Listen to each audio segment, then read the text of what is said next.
Hey, in this video, I want to walk you through exactly how I lose weight on a plant-based diet. This is the blueprint that got me in, I think at least, my best shape ever. I love this lifestyle. It's been amazing for me. Same time, it isn't a silver bullet or a magic pill. It doesn't mean automatic weight loss just by virtue of being plant-based, and you may well have figured this out the hard way. So today what I want to walk you through is 10 steps that I think have really been the proverbial game changer for me on the scales. Very quickly though, before that meal of the day, if you're new, this is what we do just to give some plant-based meal ideas and inspo here, and it's the yog bowl today. The yog bowl has been a main feature of the old diet this year. Love these. So I've got some, I don't know if you're going to see all the ingredients, but soy yogurt, got frozen sour cherries here, which are amazing, frozen blueberries, some quick oats, we've got a tablespoon or so of hemp seeds here. This is looking like maca powder here. This beigey, camely looking colored stuff is actually ground cinnamon. It's just a bit of ground cinnamon. And then lathered in the old maple syrup as well. So these are an amazing way to start the day. And actually one of the hacks that I'm going to cover in this video here, but more on that in a second. Step number one that helps me lose weight on a plant-based diet, not to start out with the glaringly obvious, it might sound trite at this point, but I base 90% of my meals on whole plant foods, and I'm not perfect, but for the most part, those vegan junk food products and all the meat substitutes, so it depends what you mean, but I keep those largely anyway at bay. Why? Because they tend, keyword, tend to have, you will find exceptions, they tend to have a much greater caloric density, so there's more calories per gram or ounce, so you can't get as full and satisfied. In other words, you can't eat as much per calorie. That's an obvious risk, isn't it, from a weight loss perspective? Then, not to mention the saturated fat content in some of these things. It might not be at the same level as like red and processed meats, but it's getting up there. I have concerns about that from a cholesterol and heart health perspective, definitely. And it's also, I kind of talked about fullness and satiety there just a second ago, but it's also that as well. It's like, even if I'm to fit these things into my diet, they don't make me half as full and satisfied per calorie as maybe a cleaner whole food source, like maybe like something like black beans or lentils, even tofu, which is technically processed, but I certainly don't consider a junk food. So yeah, just the calorie per satisfaction ratio, if that was ever a metric, I don't think is that good. So the whole plant foods, all of that fiber content, the low caloric density lets me feel really full whilst maintaining that all-important calorie deficit to lose body fat. I'm not perfect with this, like I say, like I'm always transparent about in my videos, but 90% seems the sweet spot for me between healthy, structured, whole foods with just that little bit of rule-bending ability, that little bit of flexibility to where like this feels realistic and I can indulge and have a treat from time to time, but it's, you know, kind of restrained to a small part of my diet. Step number two that helped me get in my best shape ever on a plant-based diet, I don't much care for this idea of superfoods, and whilst there are foods with a particularly noteworthy, of course, nutrition content, I do think the superfoods idea is largely overplayed. Having said all of that, if there was one food that ideally I knew I would be able to eat for the rest of my life, it would be to have this rule: 1 cup of berries daily. And for the large part, I've actually done that, adhered to that. I would say 96, 97% of the time for the last 10 years. It's been brilliant for me because I love berries, number one, but also, again, to talk about caloric density, one of the best fruits one of the best fruit categories, anyway, under the greater fruit and fresh produce umbrella for calorie density, particularly amazing in this regard. Blueberries in particular I like for all the nutrients they contain, but just this rule of like 1 cup of berries daily for that little bit of sweet fix, but also very low caloric density. Berries don't have like a moorishness for me personally that maybe other fruit like mango and grapes do, where I can just go, and I still, even though they're very healthy, I still have to be quite cautious with my portion control. Berries don't really necessarily have this effect on me. So there is also a wider health and well-being element, especially with something like blueberries, all the vitamins. I am thinking about that too. But strictly from a weight loss perspective, the calorie density of berries, it's great, and I can just throw them into so many different dishes, like the yog bowls. Step 3 that helps me lose weight on a plant-based diet, I aim for at least 2 servings of legumes per day. So of course, the beans, the lentils, peas, technically chickpeas since they're not a bean as well. But I'm also including, maybe somewhat contentiously, the likes of tofu and tempeh in this category. And there is some infighting, albeit not as much as maybe 5 years ago anyway. I think the debate is largely settled, but there is some infighting in the plant-based community about, oh, should we really talk about sort of tofu and tempeh as a healthy legume, given that processed, there's still some, some different arguments about soy. For me personally, it's my damn video. The debate is settled, and I'm happy with these things in my diet, and I think they're a wonderful addition to my diet. Why do I like the legumes so much that I make sure that rarely a day passes where I don't have 2 servings of them over the course of the day? One, the obvious, very cliched benefit that always gets cited in these videos is a good source of plant protein. But you know what it is for me? This, again, the big thing, I'm going to repeat a lot of the same themes here because these are the things that I see as being quite critical to success on the scale. But the calorie content to satisfaction ratio of beans and lentils in particular, this is where I think they outperform tofu and tempeh, which perform well in other areas. But beans and lentils in particular, their calorie to satisfaction ratio is incredible. The fullness that I can get from just adding half a can of beans, sometimes I do a full can, but half a can of beans, 120 grams of beans, maybe 2/3 a cup, to my meals is incredible. I just get so full from beans. And so, again, you can imagine the advantage of this from a weight loss perspective, especially given their relatively low caloric density. Something like red kidney beans have such a low caloric density. At the more upper end, you've got soybeans and chickpeas that have a slightly higher caloric density. But we're not talking about a great deal. These I still consider a low calorie food. So to get all the fiber, all the subsequent satisfaction from such a low calorie food, to hit a little bit of extra protein as well, and I like the taste too. I just think they're a perfect complement to so many savory meals on a plant-based diet. Step number 4 that helped me get in my best shape ever on a plant-based diet: no ludicrous restriction of a whole macronutrient a la carbohydrates, protein, and fat. There is so much debate about this, with the ketoers saying, no, carbohydrates are the problem. They're the reason why people are getting obese nowadays. And then, of course, you've got the high-carb plant-based dieters in my community that say things like the fat you eat is the fat you wear. No, fat is the cause of obesity. That's the big issue. That's the whole enchilada. Of course, I've made my views on this crystal clear. I think they're both equally wrong. I do, to equal measure.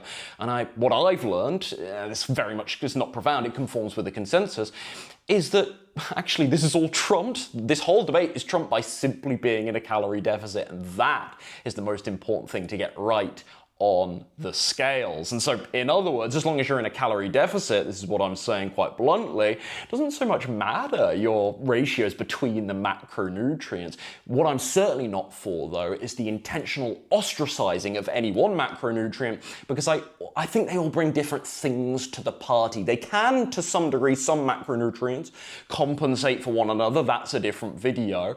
And I don't simultaneously think you need exactly the same. I don't think you need all 3 macronutrients, carbs, protein, and fat in equal measure, for the record, like 33% carbs, 33% protein, 33, etc., etc. I'm not an advocate for equal measure with our macronutrients, but the idea of ostracizing any one of them, when I feel there's things that they independently benefit the body via some of their properties, I don't like it, and I just know that I feel my best self when most of my meals, maybe I'm not perfect all the time with this, but most of my meals have a good source of carbs, protein, and fat. That's when I feel my best, my most satisfied. And I understand that is not going to impede weight loss unless I'm not in a calorie deficit. Sorry for the double negative. Step 5 that helps me lose weight on a plant-based diet. Do you recall at the start I was talking about the yogurt bowl? I said there's a particular weight loss hack I want to come back to. It's this. This is actually something I've learned this year. Despite being plant-based for 10 years, this is something that's helped me just lean down a little further over the summer months in particular this year. And it's desertifying a lot of my meals, which was an idea I heard years and years ago. Like, take your favorite meals, make them low calorie, make them healthy, maybe veganize them, and it can be a great way to enjoy some of your favorite sweet treats on a healthier lifestyle. And I was just like, nah, I don't really need that. I kind of like fruit. I just eat some fruit when I've got sweet cravings. And that has stood me really well in the past. But this is the first year where I've gone big on yogurt bowls. What else? We've done the plant protein sludge, you know, with all the fruit and some nut and seed toppings that I've talked about in other videos before. I've been doing my chocolate mug cakes as well recently, which I'm falling in love with. And I virtually, raspberries on top, amazing, a little bit of stevia. I virtually have no, I can't say completely because I'm a human, I like a damn almond croissant, so middle class as I'm always joking about, almond croissant, yes, I love them. But virtually, not completely, but virtually no cravings this year, and I think there's many variables that have contributed to that, no doubt. In large part though, it's because I'm having like a desserty kind of meal every day or every other day. It just really hits the spot. No, it's not the same as sticky toffee pudding or an almond croissant. It's not quite as rich and intense. I don't mean to say it's the same feeling. Obviously, it's a healthier version. But stuff like this has honestly been, again, it's trite. I hate the term almost, even though I've used it several times in this video. Game changer for me, it has. Cravings are so low, and it's just allowed me to find another level of consistency this year. So desertifying lots of my meals, still staying in the calorie deficit, keeping the calories low, amazing. Step number 6 to help me get in my best shape ever on a plant-based diet. We've talked exclusively about nutrition throughout, and rightly so, because it's a video about plant-based diets. But one of the criticisms I've often leveled at my fellow teachers and coaches in the plant-based community is, hey, why is no one talking about exercise here? We're also food-focused, and to a degree, of course, rightly so, and I would agree with the argument that nutrition is going to have the most impact on risk factors for major chronic disease and fixing obesity, etc., versus the exercise component. Totally agree. But still, exercise I still consider to be absolutely crucial from not just a weight loss perspective, but certainly a more wider health, physical and mental health, by the way, but health and well-being perspective. And that's why for me, I'm really ardent on getting steps in daily, walking daily, even if it was just 4,000 steps. I don't want a day, and that's very easy for me because I live in a city and I'm kind of walking around anyway. I don't own a car at the moment. And so that's kind of a low bar for me, and that might change. I'm not saying 4,000 steps is a magic target for you at home. That would be really random, arbitrary, generic advice. But just having some kind of focus on every day I'm going to walk, every day I'm going to do a little, especially the more sedentary you are. Every day I'm just going to do a little bit of walking, whatever it is. And sometimes there's phases in the past 18 months, 2 years, where I've said to myself, okay, you're doing 8,000 steps for the next 30 days. You're doing 10,000. Not a challenge as such, but let's say a minimum target. And I'll often go over that, thankfully. That makes it easier.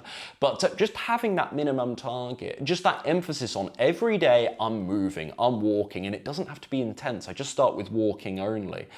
I do think, I am a believer that, at a certain point, it's nice to graduate to things that raise the heart rate more so and offer all sorts of cardiovascular benefits, to maybe stretch yourself into some strength training as well, which has all sorts of benefits that the more cardiovascular promoting movements cannot, or don't do quite as well. So I actually think that a multifaceted, again, I'm not saying anything particularly new or profound here, I actually think the best case scenario, I'm not perfect with this myself, is having a really multifaceted exercise routine where there's lots of walking, and that's the foundation, just as your daily movement. And then a couple of times a week, you're doing a little bit of sort of more gentle cardio, maybe once a week you do something slightly more intense from a cardiovascular perspective, but there's also a little bit of strength training once to twice a week mixed in there. And then ideally, and this is where I fall flat actually, and I'm not so perfect, but there's some kind of mobility and flexibility work with something like a yoga or a Pilates, or just a basic routine. It doesn't have to be fancy,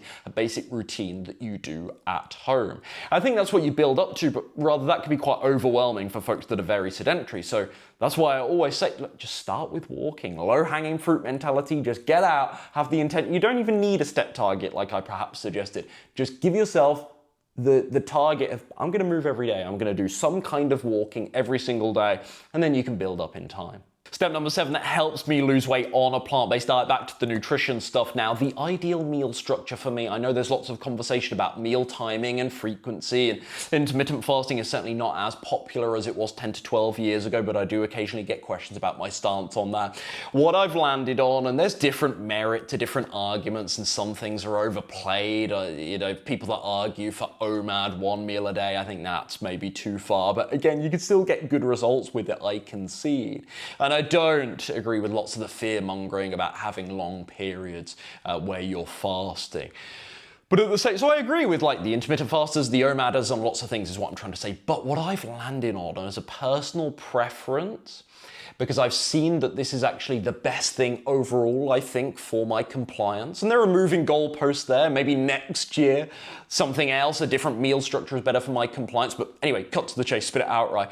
I am just the most boring 3 meals a day guy. I have 3 meals a day, a couple of snacks in between those meals. That's what we do on Slim and Sustain for my clients as well.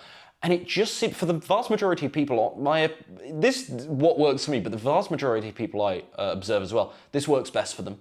In terms of their daily routine, in terms of the distribution of satisfaction over the course of the day, there aren't long stretches of time where they're not eating to save calories for later on, which I don't want to poo-poo too much, I don't want to rubbish too much, because there is a little bit of merit in that. I do understand those arguments, but what I've found is just an equal distribution-ish, equal-ish, of calories over the course of the day.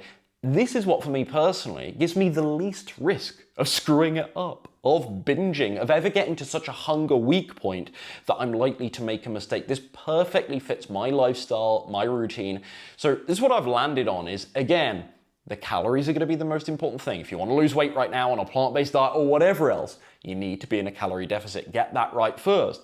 Under that, the question of meal timing and structure, whether you eat 5 small meals per day, 3 big meals, a couple of snacks like I do, whether there's no snacks or lots more snacks, whether you skip breakfast and do intermittent fasting, all of this, in other words, is usurped by being in a calorie deficit. My point here, in step number 7, is, for me, the ideal structure to stay happily, or most happily, in that calorie deficit.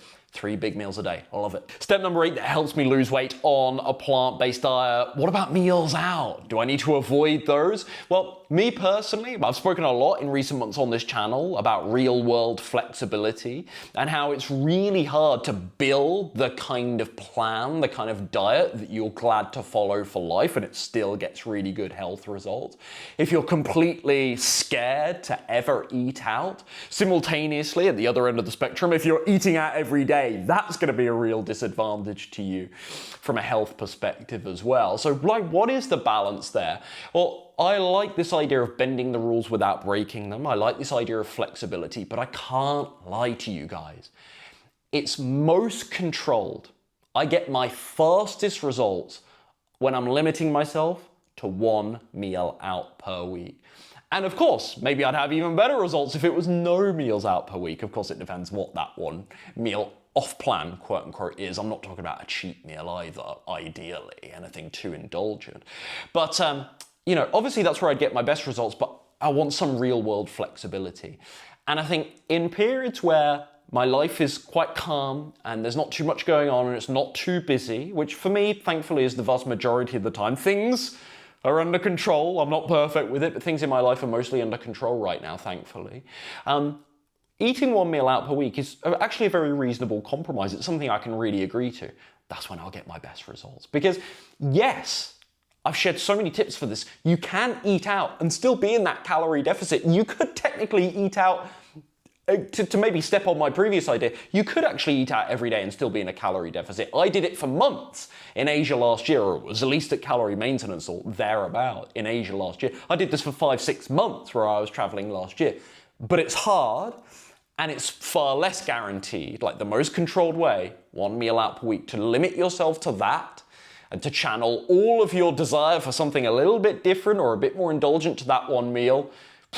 That just allows 20 other good meals per week, right? And what that does as a ratio versus, let's say, 16 meals you have at home, assuming 3 meals per day, 5 meals out per week, or half and half, like, obviously, this is massively going to impact your results on the scale. Step 9 that helped me get in my best shape ever on a plant-based diet, I concede, I admit it, I've snuck one in here that isn't necessarily weight loss motivated. It's still a weight loss promoting food, but actually I'm more doing this for the nutrients, but it's another good rule. Remember with the berries, the 1 cup of berries early on.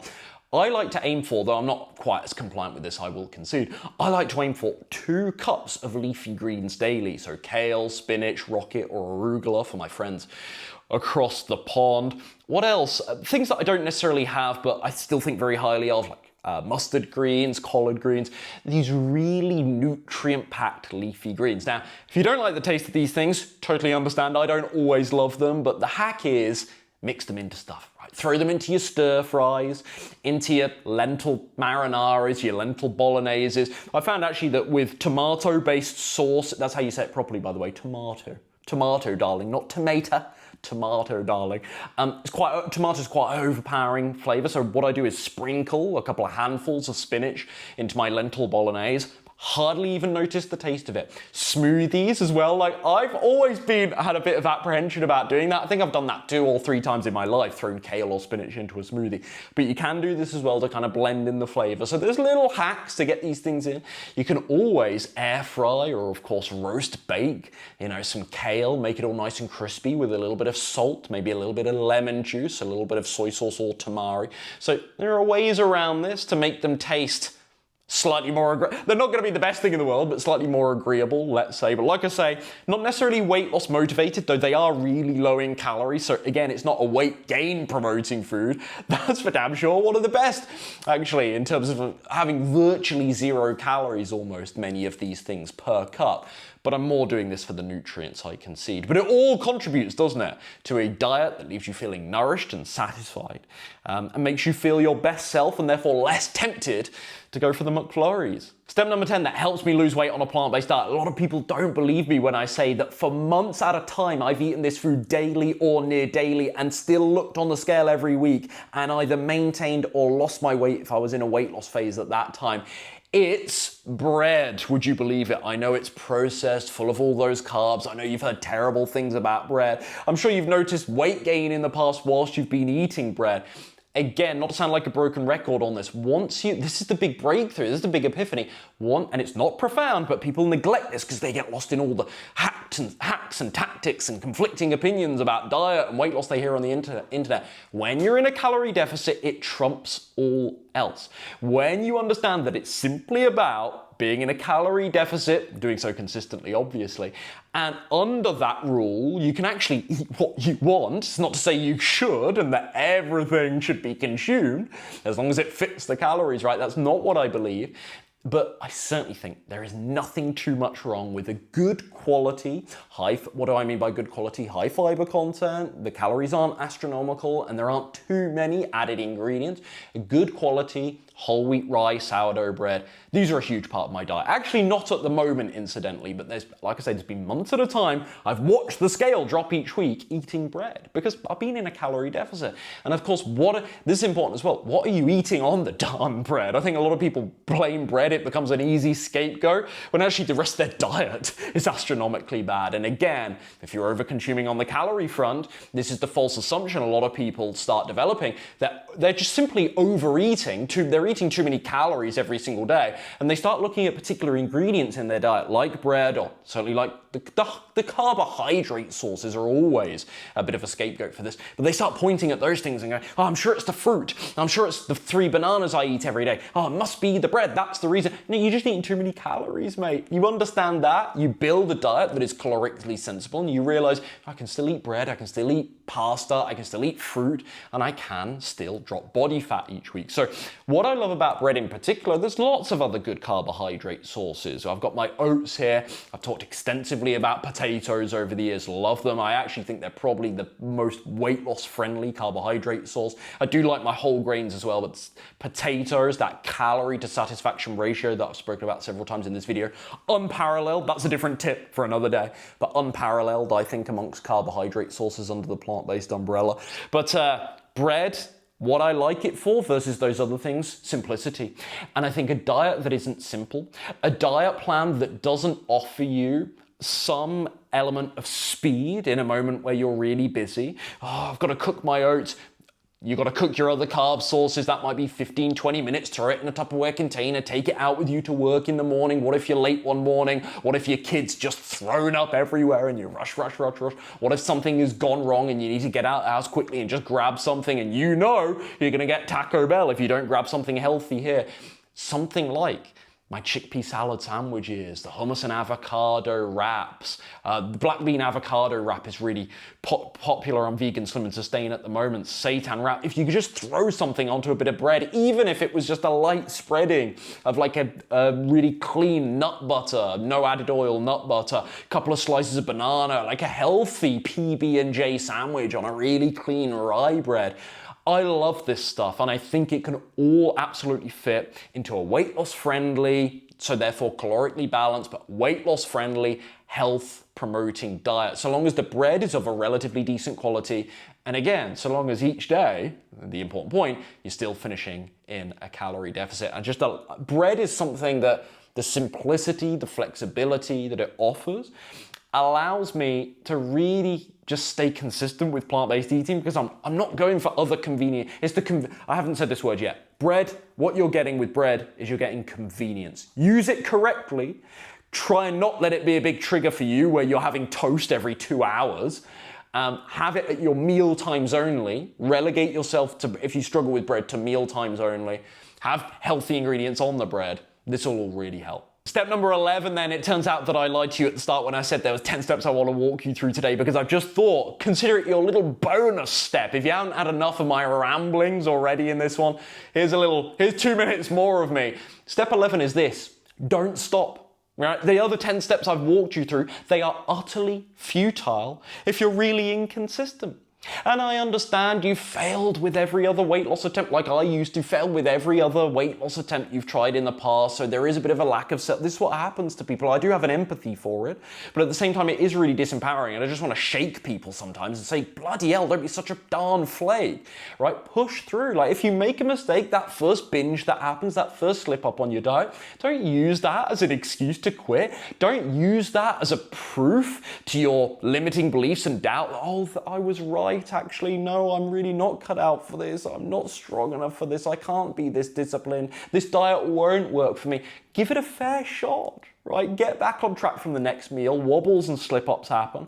I think I've been transparent throughout this video and saying, look, I'm not perfect with all of this stuff. These are my rules. I still don't adhere to them 100% of the time, because nobody's perfect with this stuff. But you get back on track, and you don't take little wobbles and mistakes as a sign that you're not destined for this, or that you should quit, you're always going to be a failure. People are very quick to get very, very doomsday. They might eat 18 good meals over the course of the week, have 2 or 3 bad ones over the weekend. That's a different problem to diagnose in a different video, the kind of weekend cheating. But let's say that's you. You've still had 18 good meals. Think how you were eating a couple of months ago. You were eating 3 healthy meals a week, right? So acknowledge the progress you're making, get back on track from that next meal, and that's how you build the staying power and the resilience that gives you 10 years. Case in point, not to sound too arrogant eating this way. And here's the final elephant in the room I want to leave you with. I would like to think that I've got authentic and original ideas, and I've shared at least 1 or 2 things today that you haven't heard before, you haven't heard it framed in the way that I framed it today. I would like to think that. But elephant in the room is, I know, because I've been you, I know you already know most of this stuff. This is not an information problem. You've watched the YouTube videos, you've read lots of the plant-based books, you've understood from maybe previous attempts how weight loss does actually work. You've probably done lots of this stuff I've shared today before, just not for long enough. And that's the point with the consistency aspect. And this is where Vegan Slim and Sustain comes in, because I've now coached over 600 vegans and plant-based dieters towards their ideal healthy body weight whilst eating simple, realistic, and satisfying plant-based meals. This is what I've done since 2019 on my coaching program. And so this is where it's different. It's not about information anymore. It's not just giving you little tips. It's now about giving you the support, the extreme accountability one-on-one with me personally. I don't do any outsourcing. You're working with me directly to make sure you actually stick to this game plan. So if you want some help from me personally to lose 4 to 8 pounds per month, eating, as I say, simple, satisfying, realistic plant-based meals until you get to your ideal healthy body weight range, and this time you actually learn how to sustain it, because it isn't some aggressive lose 10 pounds in the next week detox, juice cleanse, or any extreme version of a diet. If all of that interests you, click the link down below, go and learn more about my Vegan Slim and Sustain program there and exactly how I've helped 600 clients through this process. Fill out the form and I'll be in touch, very, very shortly with all the details for that program. Hope this helps. See you in the next vid.